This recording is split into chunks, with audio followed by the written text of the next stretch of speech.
I just want to thank everyone for coming here tonight. We're honored to welcome novelist and philosopher Ayn Rand, who has agreed to answer a few questions for us. Ms. Rand has traveled great distances through time, space, and imagination to be here today.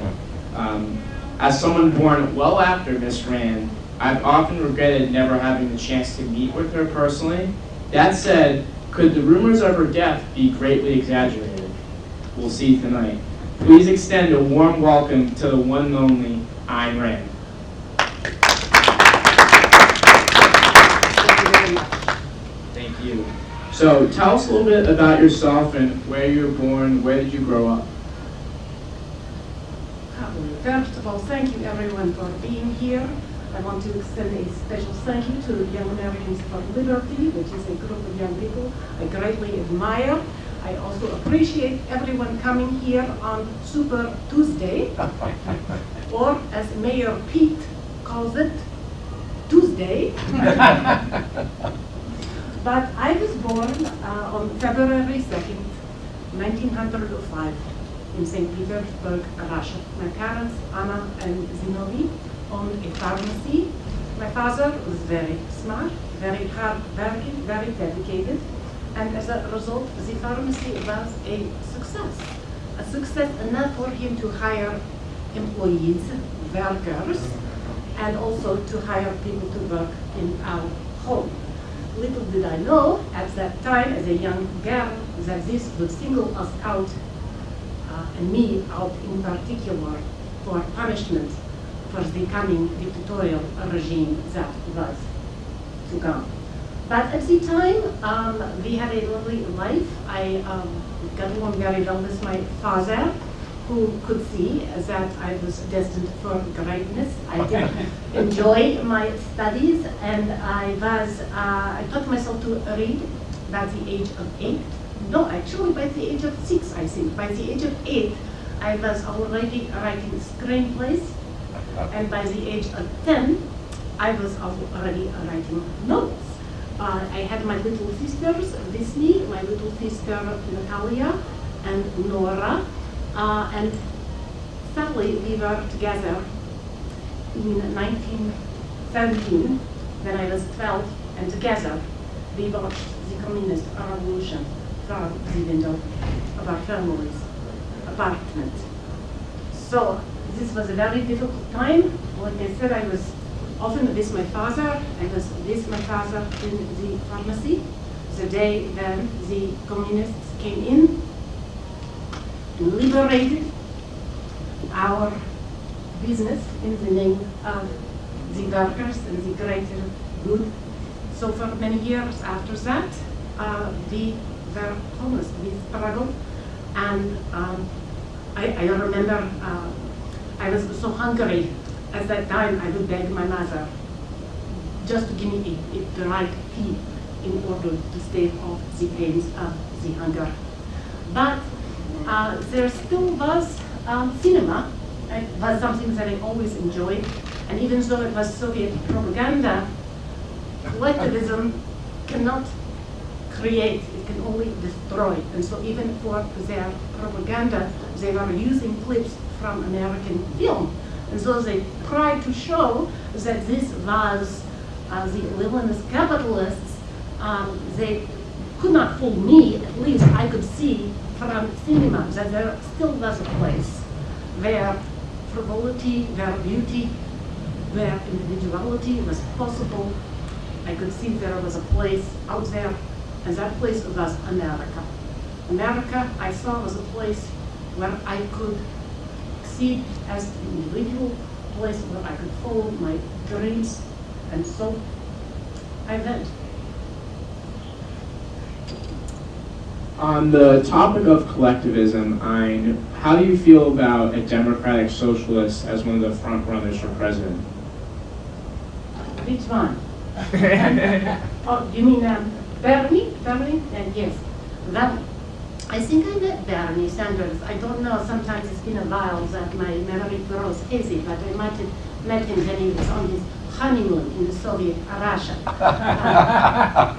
Well, I will say this about Bernie. I am not surprised he is not the first Democrat to run as a socialist. He is only the first to be honest about it. And furthermore, I predicted this. I wrote about this in my novels. My character, I would say among others, Ellsworth Dewey, was a socialist who was pandering to people in the name of altruism, in the name of helping others, but really was honest in the fact that what his true aim was power. And that, I believe, is also the aim of the Democrat socialist running for president today. Sticking on the topic of socialism, what's your basic problem with socialism? Well, it's not my basic problem. The problem with socialism, as Margaret Thatcher might say, eventually you run out of Michael Bloomberg's money. So you mentioned your novels earlier, and one of my favorite books of yours is Atlas Shrugged. And in some surveys, people say after the Bible, the most influential. What inspired you to write that, and why do you think it's had such a big impact on people? Thank you. Well, the idea for Atlas Shrugged in some ways came out of my novel, The Fountainhead. And The Fountainhead, I will go back a little bit, first came out of the idea after I came to America, first to New York, and then to Chicago, and then to Los Angeles. I was writing all the time. I was a writing machine. I wrote a script, Red Pond, which was sold. I wrote a play, Night of January 16th, and that play was made into a Broadway show, into a movie in which they ruined the entire thing. They turned the heroes into villains and the villains into heroes. And this was very infuriating, but it also gave me an idea, and that was the idea of Howard Roark. He was an architect. He was a man who would not compromise his creative vision for the sake of others, not even for the sake of the woman that he loved. So it was also the book in which I developed the idea of selfishness as self-esteem, which is believing in one's self. And at the time, I had to believe in myself completely, because 12 publishers rejected the Fountainhead.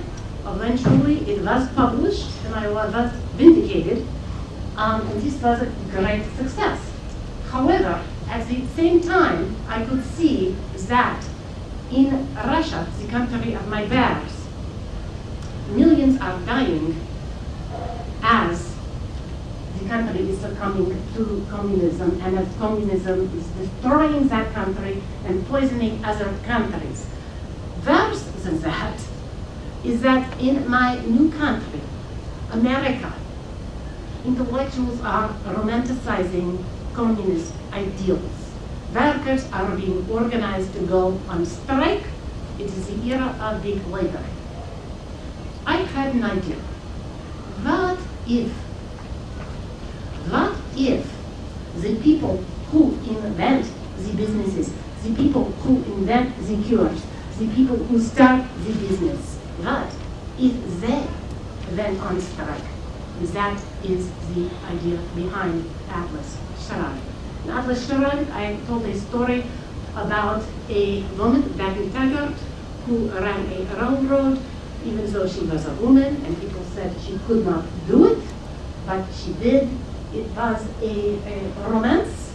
It was an adventure, and I am very sad to say, it also was a prophecy. So as we know, you're a very big defender of capitalism and business, but is it true that you ended your life on welfare?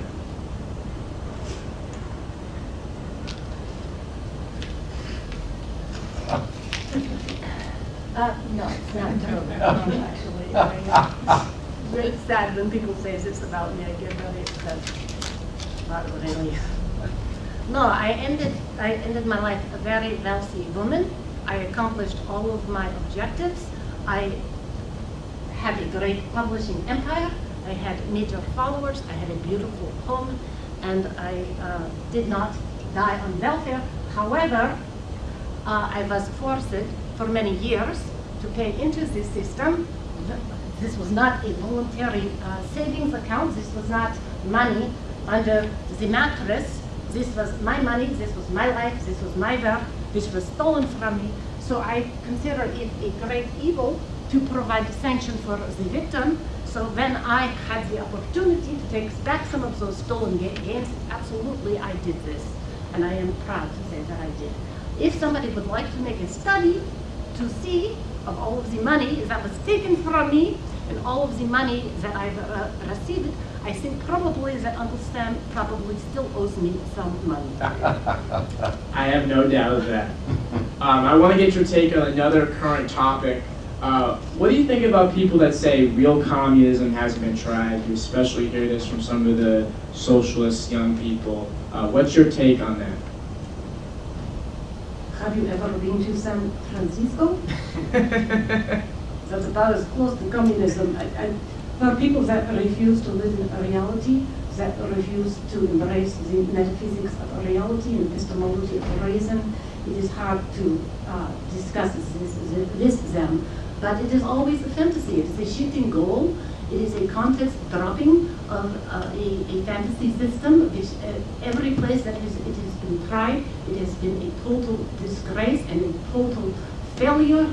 I think the only reason that people can continue to maintain this fantasy is thanks to capitalism, thanks to the fact that we have lived in times of amazing prosperity, and so it is able to have this fantasy, and also to the appalling disgrace of the American universities, where the professors continue to preach the doctrines of Marxism and continue to disallow the teachings of a rational philosophy of objectivism. So I've asked you a few questions about Bernie Sanders and socialism, but I want to get your take on Joe Biden. What do you think about Joe Biden? Was this before or after he smelled my hair? Well, Uncle Joe, well, I would say about him, the big question is why? Why are you running? Is this just a family business now? And that so that you will have more business for your grandson? There really is no reason for him to be running. He has nothing to offer. He has no ideas. And he looks like he very much needs a nap. I agree with that. I think Sleepy Joe is a nickname that's right on the point. I'm wondering if you could just sum up your philosophy overall. Thank you. My philosophy, excuse me? While standing on one foot. Well, I could try that. I don't know if when I originally did it, the heels were quite as high, but I am always up for a challenge. So, metaphysics, objective reality, reason, metaphysics, objective reality, epistemology, reason, ethics, self-interest, politics, laissez-faire capitalism, and aesthetics, romanticism. So, also, thank you. I will say that we also have here with us today a leading expert, the leading expert on epistemology, who I would like to introduce. He was a student of mine, someone who in my life, I was towards the end of my life, and that is Professor David Kelly. Thank you.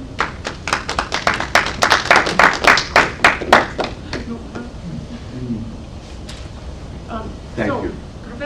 Professor Kelly can also help us to answer some of the questions about philosophy and epistemology, but I did want to have a special thank you to Professor Kelly for a personal reason, which was that he gave the eulogy at the funeral of my late husband, Frank O'Connor, in which he read the poem by Rudyard Kipling, which was, When Earth's Last Picture is painted, Frank O'Connor was a painter. He asked for that poem deserve it. And also, I want to thank you for having delivered a similar eulogy at my funeral, which was the poems that I wanted to be read at my funeral, which was Capitalism. So, thank you very much. You are very welcome.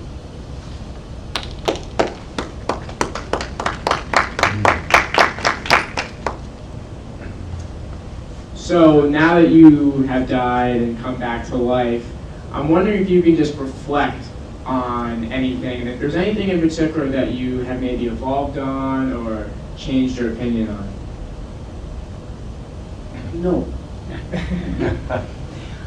That's a very good question. It deserves more than a one-syllable answer. However, I would say slightly more nuanced, because my thinking has not changed. I would not say that my thinking has changed. In the course of my lifetime, I lived here on Earth for a limited amount of time. I was not omniscient. I did not claim in my life to be omniscient, not often. And I will give you an example of that. Okay. So many of you know me as one of the most hardcore anti-communists ever. And I know of what I spoke because I witnessed its destruction in my own country, and I wrote about it in my first published novel, We the Living. So you may wonder why it was that I opposed the candidacy of another hardcore anti-communist, Ronald Reagan. I opposed his candidacy vehemently, in part because of his opposition to the women's right, the individual's right to abortion. I also opposed his candidacy in part because of his ludicrous flirtation with the moral majority and the so-called religious right. However, he was only in office for 1 year when I took my absence from the earth. So I only saw 1 year of his administration. When I look back now with the full scope of history, I can see that Roe versus Wade stood and communism fell. So overall, perhaps I was slightly harsh in my initial condemnation, because results do matter. However, I do remain highly critical of other aspects of his administration. Now, I will give you another example, which I think is particularly relevant to this group, since are there any libertarians in the room? Any libertarians? Libertarians. I told you not to bring any libertarians here. Okay, no, I didn't. But it's okay if you're a little scared. I will not bite.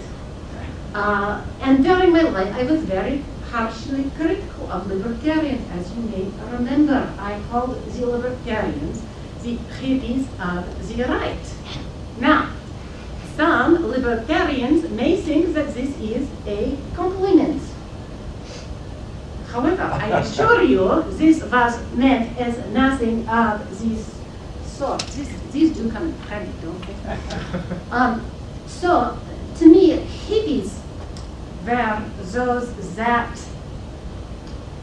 totally rejected reason, that were worshipping their whims, and that were just living by primeval instincts, by urges, which sounds a lot more like President Trump than it does libertarians. But when I look at the libertarians over the 49 years since I made that statement, I can say on balance that they proved a lot more dedicated, and they evolved and they matured as a political group and demonstrated their commitment to deregulation, to lower taxes, and also to a non-intervention in foreign affairs. And for that, I believe that they should be applauded. One of the things I think we all know about objectivists and libertarians is we're definitely free thinkers. So on that note, I want to take some questions from the audience and get your chance to have some feedback and some give and take. So does anyone have any questions right now? And if not, I'll start. Or do you want to go first? Okay. In the current upcoming election of November 2020, what are your recommendations? Well, you know, I wonder if you want to reconsider that question. Okay, Because you may know my record of choosing political candidates. Okay, I was a worker for Wendell Willkie. Okay, I was a worker for Barry Goldwater. I supported President Nixon. I opposed President Reagan. So I called JFK a fascist. I mean, which he was in many ways, but he lowers the taxes. So I don't know if I would be entirely qualified, but I would just repeat in relation to the question as to whether my opinions have evolved. I would say to be objective, one must have perspective. So when you evaluate your candidates and you may see the lesser of two evils or the lesser of three evils, then use your common sense. We have. More specifically, what would you say to, well, you spoke of Bernie Sanders, what would you say to Elizabeth Warren? Elizabeth Warren, yes. Joe Well, Biden? I would say to Elizabeth Warren, as someone personally who had communism in my country, someone who personally saw the effects of being told that they were going to nationalize your property, they were going to take your property, you were going to be thrown out from the place of your birth, that you, Elizabeth Warren, as a Native American woman, should recognize the irony of that position and embrace socialism. Michael Bloomberg? Michael Bloomberg. Well, I would say that he is, at least compared to the alternatives, he has accomplished some things in his life. But I would say that he should not be apologizing for the wealth that he has created. And he should be upfront about the fact that he has accomplished many great things in American business. If he does that, I think he will have a better chance of political success.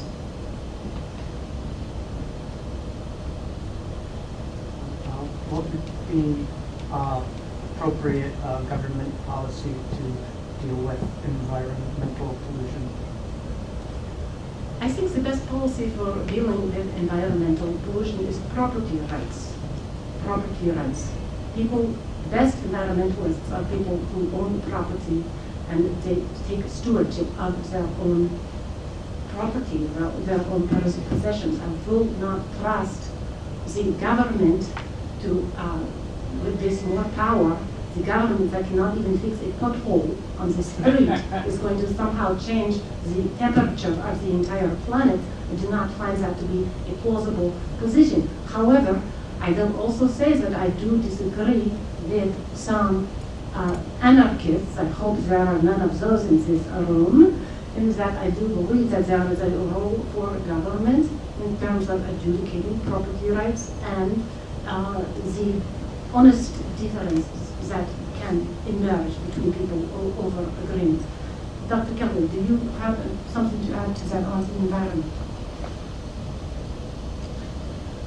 Well, I agree about property rights completely, but I would add to that on some of the environmental issues that are global and very hard to assign to individual actions or consequences for individual property rights.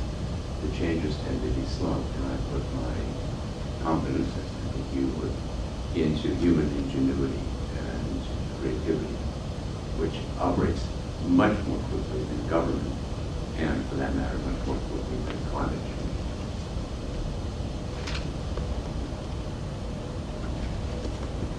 Can I ask a question? One, I just want to say you shouldn't feel too bad about your poor election record. It can't be possibly any worse than libertarians, so don't feel bad about that. And then one thing, we're on a college campus, a lot of young people, especially people that are maybe less self-confident or haven't accomplished a lot, have a lot of envy, especially the Bernie Sanders movement, envious of people that have accomplished something or built a lot of wealth. So how do we talk to young people and get them to see you can make that happen too? You can accomplish anything you want instead of being envious. Well, I would suggest that they read my book, Atlas Shrugged. But I also believe that it is one thing to call out envy and call out greed, which is properly understood as the desire for the unearned. But I think it is also important that one call out also the ideals. It cannot simply be to denounce what is wrong, what is bad values, which I believe that this is the case of what we are seeing now. I believe that socialism and envy is the true socially transmitted disease, STD, that we need to be concerned about, much less so than coronavirus. But that needs to make the case for capitalism, and I also believe that it is important to make the case for capitalism based not just on math, not just on facts, not just on history, because again, you can have this endless argument about Venezuela was not communism and Cuba was not communism. One needs to defend capitalism on moral grounds, which is to say that even if communism did work in some fantasy world, which it does not and never has, it would still be evil because it compromises the right of the individual to live his own life unmolested, and that must be sacrosanct. Man cannot function at the barrel of a gun, cannot mind and force are opposites.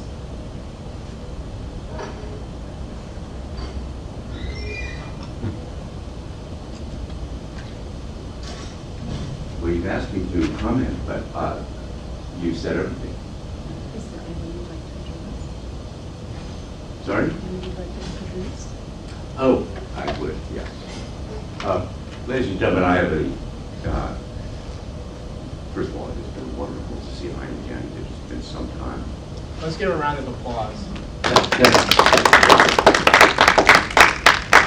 However, there's another person in the room that I'd like to introduce to you, and that is, if you will give me a moment, Tim.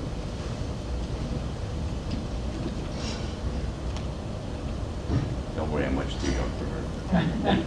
You never know. I mean mine. This is Jennifer Grossman, our CEO, who has been running the Atlas Society now for 4 years. 4 years and 3 days. And 3 days, yes. And has added to the wealth of intellectual material and innovation that in philosophy that we've produced over all those years with really exciting new forms of outreach, and especially to younger audiences. And tell us about that. Well, first of all, I will say it would not be possible what we have accomplished at the Atlas Society, which I am very proud to say has been phenomenal in terms of the publications. Our graphic novel, Anthem, which in the past year alone has sold and been distributed in over 100,000 copies. Yes. Okay. And that's in part thanks to our partnerships with our wonderful partners. It's all you guys. No, really, you guys are, I mean, Young Americans for Liberty are superb logistically and philosophically in alignment with us. And also with our social media, with our videos. We have coming out tomorrow our latest Draw My Life video on Chip Wilson. So each of those videos, my name is Envy, my name is Victimhood, my name is Hank Reardon, I mean, there's too many now for you to even repeat. They have consistently accomplished at least 1 million views each and tens and thousands of of shares. And we do this in part, I think, because fundamentally, it took me a while to understand this, but I did have a very good teacher, because of the fundamentals of open objectivism. So open objectivism, it is not preaching humility, but it is allowing for an open exchange of ideas among different groups. You're not coming in and judging you and saying that you must believe with 100% of what we believe in order to work with us, which is why we work with such a broad diversity of groups, from libertarians to conservatives to Comic-Con fans, and then also to the elevation of benevolence, which Dr. Kelly has written about at great length, because I think that there can be, certainly Ayn Rand had many enemies throughout her life.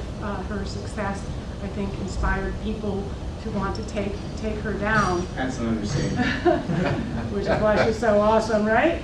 But also, I think that sometimes objectivists have been our own worst enemy, and not are necessarily our best advocates. So I think an open approach to conversing, to partnership, to building, and to creativity has positioned the Atlas Society for growth. So, thank you. Which is happening.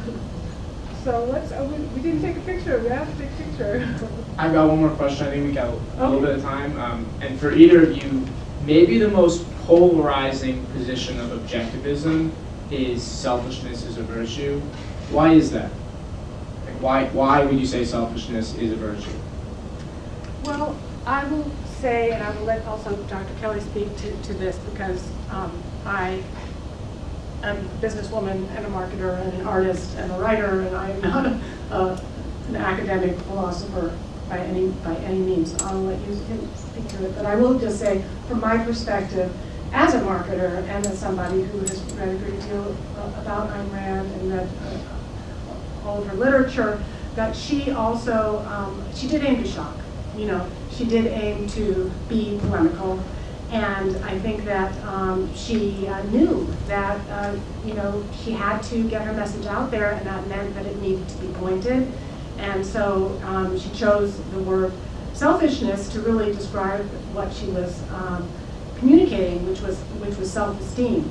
But I think the jury could still be out. There's room for argument about whether or not that word really was already taken almost permanently in terms of the public's consciousness as being associated with greed or with not being concerned with others. I mean, she talked about selfishness as a virtue. You're not, as a business person or somebody who's trying to accomplish things in society, concerned with other people, making sure that they're a happy customer, or they're a happy neighbor, or they're a happy spouse, or they're a happy employee, you're not going to get very far in life. So I think that maybe it was a poor choice of words, but in terms of the concept that she was talking about, which is a self-esteem and individualism and believing that one has the right to exist for one's own sake and not for the sake of others, that's a pretty solid position.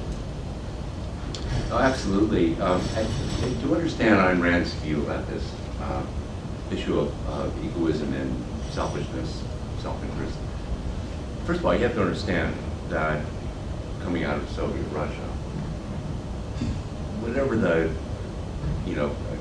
crazy nut job economics that Marx put forward, the communists tried to implement, what made that a driving movement is the idea of self-sacrifice to a greater good, brotherhood, solidarity.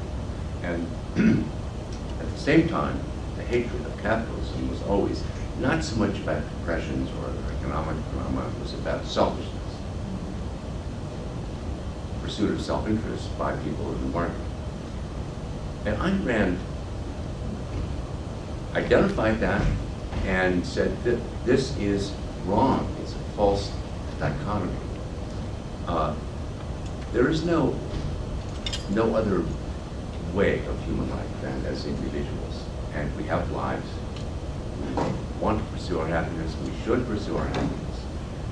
But we can do so by, in order to do so effectively, we need standards. We need a moral code, which is what Ayn Rand proposed. And so it was a code of values that you seek in life, self-esteem and being productive, and a code of virtues that involve certain character traits and practices that you embody as a way of achieving a good life. So she said, yes, selfishness is a virtue, but I would also say she held that virtue is selfish. That is, it serves, you can't serve yourself, your own self-interest without being just, honest, productive, fair, and because we are social animals, without dealing with people in a fair, benevolent, win-win, which is what capitalism is about. So that is the philosophical reason, but she was, as she said, working against thousands of years of moral codes from religion and more recently from collectivist ideas of totalitarianism, that it's good to sacrifice. And many people still say that. Think about the elections today. How often have you heard Democrats denouncing selfishness?